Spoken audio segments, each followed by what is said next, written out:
Today's class shall be the continuation of Act 4, Scene 1 of Merchant of Venice. Before starting on with the day's class, I would like to recapitulate what we had done in the last class.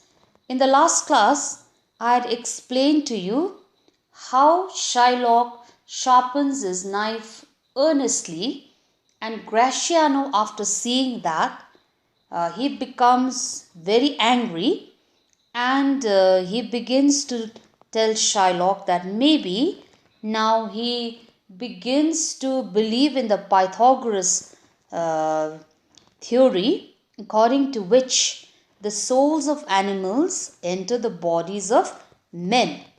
So he tells Shylock that maybe his evil spirit must have lived inside a wolf who was hanged for killing men. And when he was being hanged, his savage soul must have escaped and entered the body of Shylock's mother when he was still unborn. That's why he is so ravenous, so bloody, and so selfish, and he's so bloodthirsty. So Gratiano tells all this to Shylock, and that I had discussed in the last class. So now let's continue with Act 4, Scene 1 of Merchant of Venice. So Shylock says, "Till thou canst rail the seal off my bond, thou but offendest thy lungs to speak so loud." So what he says is, until you can abuse to remove the legal seal from my agreement, you are only giving problem to your lungs by speaking so loud.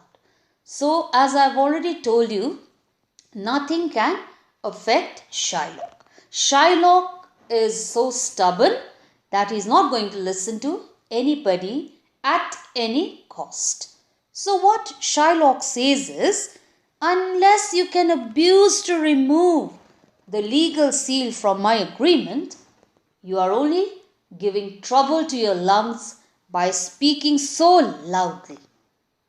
So then he further says, "Repair thy wit, good youth, or it will fall to cureless ruin. I stand here for law." So what he says is, sharpen your sense of humor, or it will break down altogether. So he says, I stand here for justice. I'm here to ask for justice. So you're only giving problem to your lungs by speaking too much about Antonio.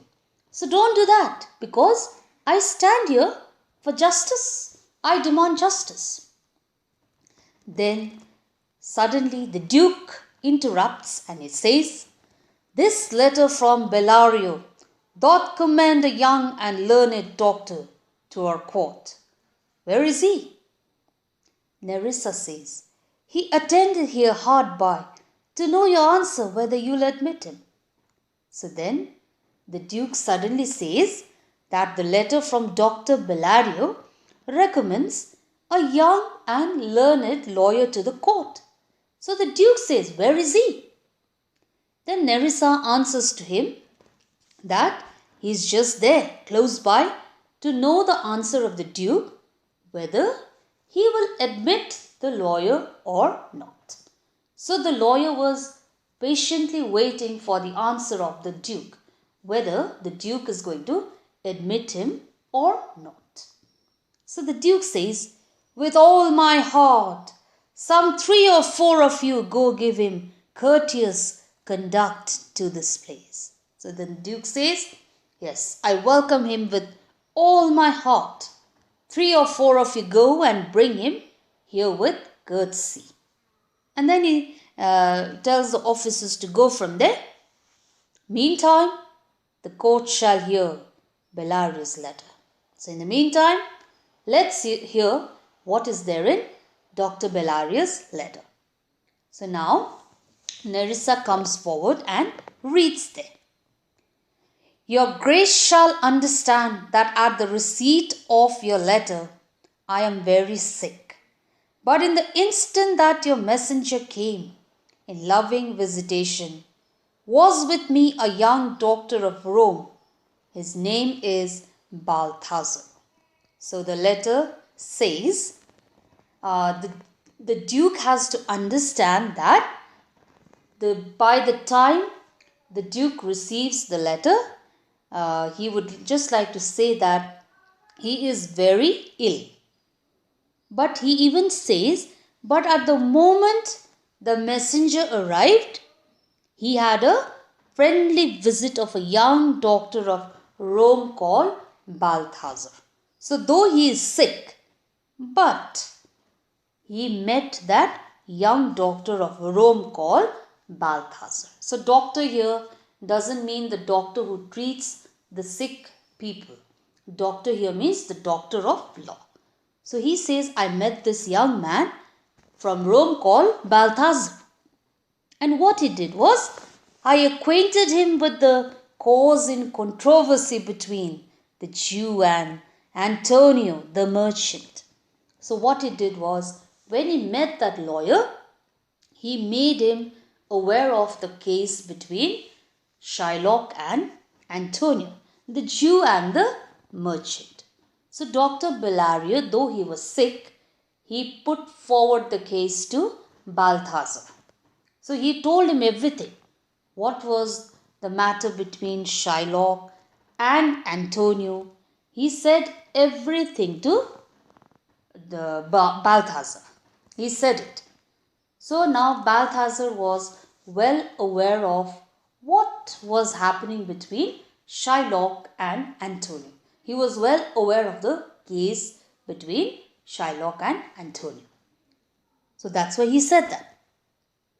We turned over many books together. He is furnished with my opinion, which, bettered with his own learning, the greatness whereof I cannot enough commend, comes with him at my importunity to fill up your grace's request in my stead. So what Dr. Bellario wants to say is, he said that they consulted many law books together and he knows everything about the case, and that learning of his improved his knowledge about the case. So what Dr. Bellario has to say is, I do not have words to praise. He comes to you to fulfill your grace's request instead of me. So he's come there. Balthazar has come to you in place of me, and he knows everything about the case. I have explained to him everything. I have told him everything.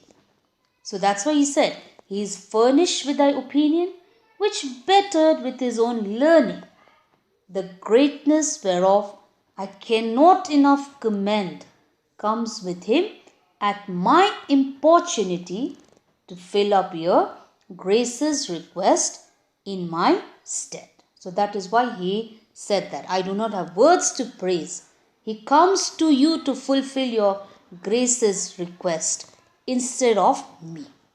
So since you had requested me to come and I cannot come because of my sickness, I have sent this person in order to fulfill your request.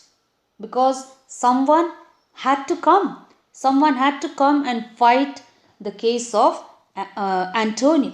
So importunity means a request. Since you made a request to me, I sent this person called Balthazar. Since I cannot come myself because I am ill. So that's why I have sent this person. Then he says, I beseech you, let his lack of years be no impediment to let him lack a reverent estimation. So I just want to request you that just because he is young, do not underestimate him. And that should not be a reason to have less respect for him. Because he is such a learned doctor of law. And he should not be underestimated. Though he is small, he is very young. but that does not mean that you should not have any kind of respect for him. So please do not find him invaluable. He is a very, very valuable person. So I beg that his lack of yours should not be considered a reason for not having the highest respect for him. I request you to have equal respect and to give equal respect to Balthazar also. Because though he is young, he is a very, very experienced person. That's why lack of reverent estimation means not to have less respect for him, to have the highest respect for him, because he's so experienced. He really has a lot of knowledge. For I never knew so young a body with so old a head. So I have never known such a young man with such deep thinking. He thinks so deeply. He thinks so well. I never had met any person in my life of that category, of that degree. I had never met anybody. Such a young person, but thinks so deeply. Really thinks deeply. So I had never met anybody with such a profound thinking. I leave him to your gracious acceptance, whose trial shall better publish his commendation. So I leave him up to you for your honorable acceptance. So when he actually comes there and fights the case, so whose trial shall better publish his commendation means when the actual trial will begin and he will start fighting the case, you will find his worth even better. You will come to know him better. You would really know that yes, this person is really valuable, is really good. You would come to know that when the trial begins. So right now you may not be having a very high estimation of this person, but once the trial begins, then you would know what he really is like. You would know his value. So that's why, my Lord, you please accept this person. You would not regret for having accepted this person. He is really worthy of praise. He is really good in his work. He is really valuable. And he should be getting the utmost respect that any other lawyer should be getting. Or maybe if I had come in his place, you would have given me that respect. So even he should be getting that high respect which I would have got if I had come to the court to fight the case for Antonio. So please, my Lord, please accept Balthazar as a lawyer for Antonio and who is going to conduct the trial between Shylock and Antonio. So this was what was written in the letter that the clerk read out in the court to the Duke. So the letter said that since Dr. Bellario is very sick, he would not be able to come to the court. In place of him, Balthazar, a young lawyer from Rome, had come to fight the case and to conduct the trial. And also Bellario had requested the Duke not to underestimate Balthazar, because though he was young, he was really very experienced and he had a lot of knowledge. And also the fact that Dr. Bellario had already told Balthazar everything about the case between Antonio and Shylock. He was well aware of all the facts. So one more thing he tells him, to give him high respect and not to underestimate him, because he had never seen such a person in his life with such a deep and profound thinking. So what he expects is, he expects the Duke to give him respect and to accept him with full honor. So he even tells the Duke that the real Balthazar will be seen when the trial scene begins, or the trial between Antonio and Shylock begins. So this was what was requested in the letter that Bellario had written to the Duke. So that letter was read out in the court so that everybody would know what is going to happen there. So now the Duke says, "You hear the learned Bellario what he writes? And here, I take it, is the doctor come. Give me your hand. Come you from old Bellario?" Now he tells everybody in the court, "You heard what Bellario has written? And I think now the doctor here is coming. So I am ready to welcome the doctor." So now Portia enters disguised as a lawyer. She is the one actually, but she has disguised herself as a lawyer and she has become Balthazar, and she comes there to the court in order to conduct the trial between Shylock and Antonio. So the Duke asks him, "Come you from old Bellario?" "I did, my lord." "Yes, my lord." "You are welcome. Take your place.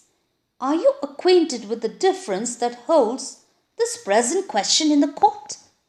"You are welcome. Take your place." "Are you aware of the dispute between this Antonio and Shylock? Are you aware of the facts? Are you aware of what is happening in the court right now? Are you aware of everything?" Then she says, "I am informed thoroughly of the cause. Which is the merchant here and which the Jew?" Then she says, "Yes, I know everything thoroughly. And which one is the merchant and which one is the Jew?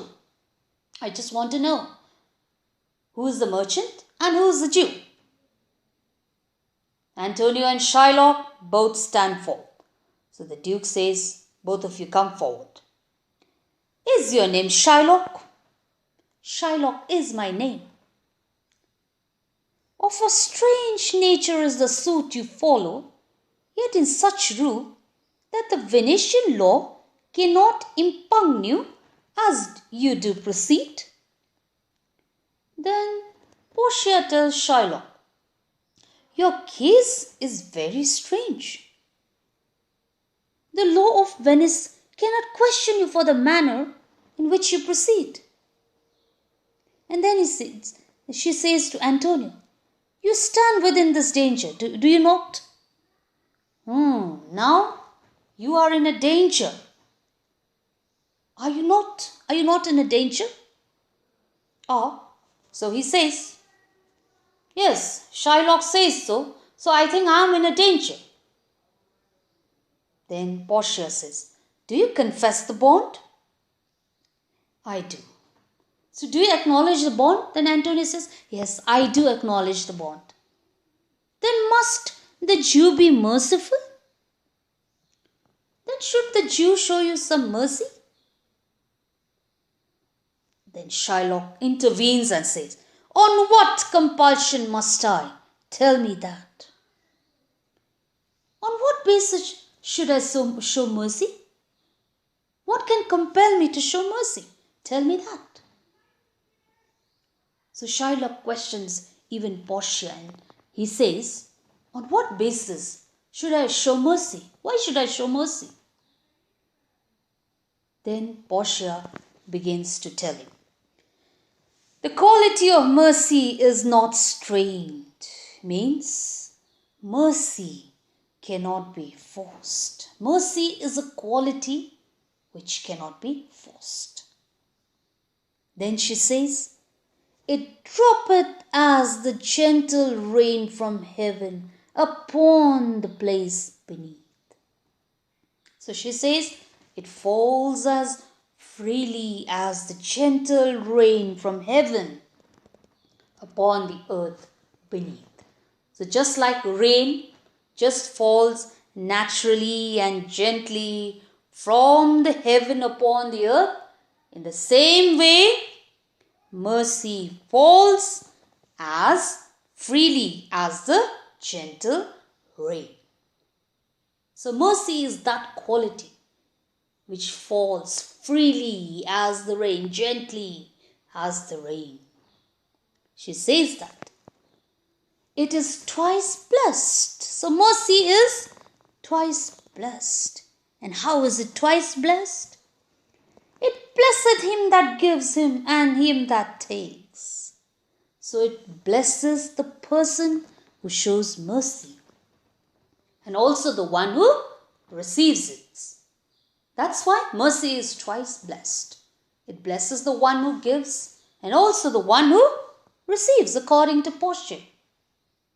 And she says, "'Tis mightiest in the mightiest." So mercy is the greatest quality in greatest of men.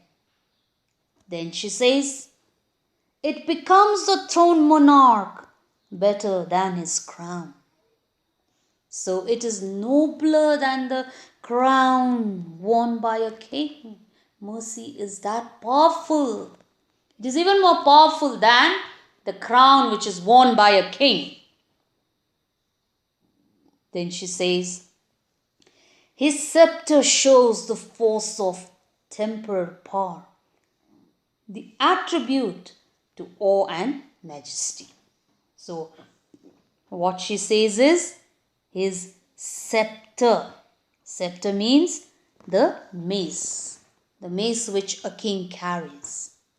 That only shows the worldly power.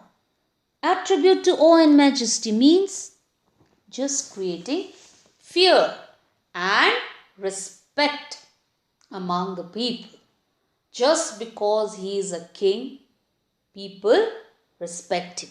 Just by looking at the scepter of the king, they respect him. That is due to his worldly power.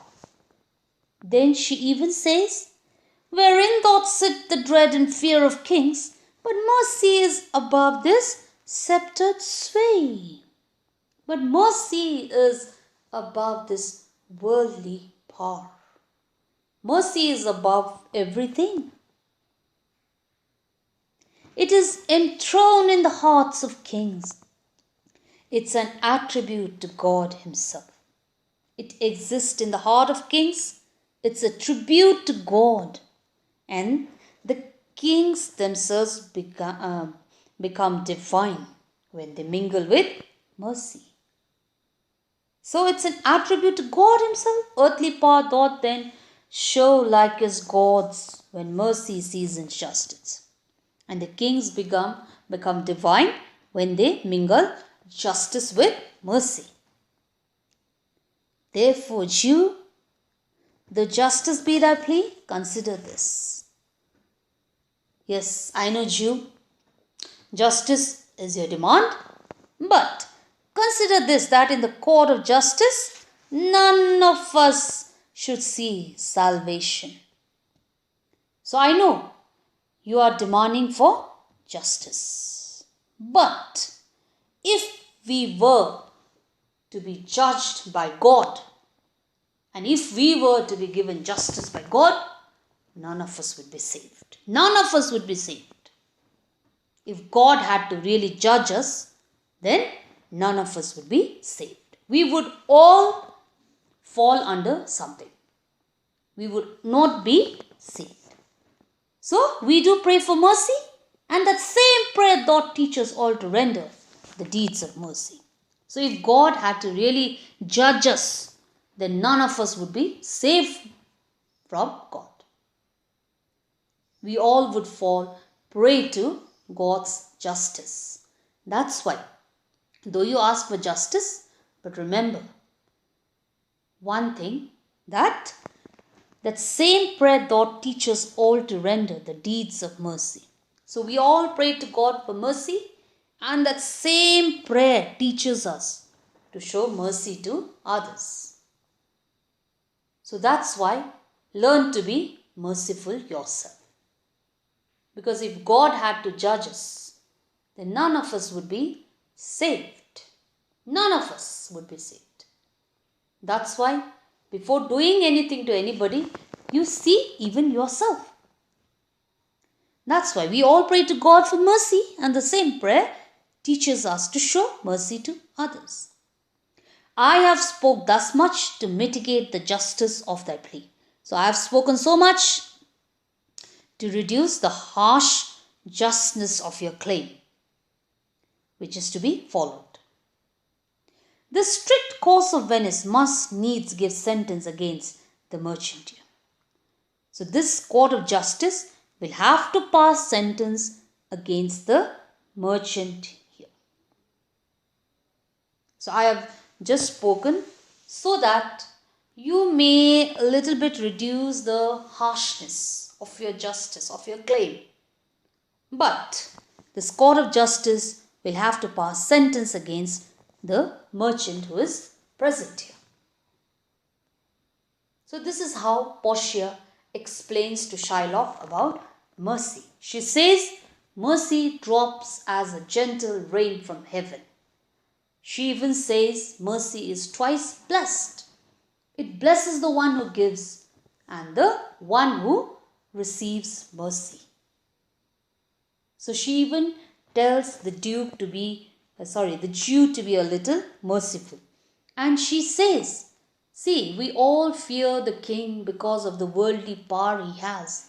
But mercy is above all that, the crown and the scepter of the king. Therefore, you learn to be merciful. Because mercy is just a tribute to God. So even the kings become divine when justice mingle with mercy. So though you demand justice, see, if we are to be judged by God, then none of us would be saved from the justice of God. So we all pray to God for mercy, and the same prayer teaches us to be merciful to the others. So she says, I have spoken so that you would be a little softer towards Antonio. Yeah, but the justice will have to pass sentence against the merchant because Antonio has not fulfilled his responsibility. And Antonio has not given back the money that he has borrowed from Shylock. So that's why this case is entirely in favor of Shylock. But Portia had to speak about mercy, so she says all this to Shylock so that he would be a little softer towards Antonio. So I will teach only this portion of Act 4 of Scene 1 today, and I hope you have understood at least something of the explanation that I have given you today, class 10. I shall continue with the lesson in the next English class. If you have not understood anything, then please ask me to explain.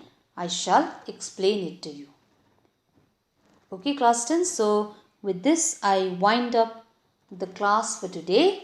Again, I'm repeating, any questions, queries, you are free to contact me and you are free to ask me. I'll be online from 3:30 to 4:30. So you can ask me any question that you want. Even after 4:30, you are welcome to ask me any question that you have in your mind. Any doubts you want to clarify, you can do so even after 4:30. Okay, class 10, thank you.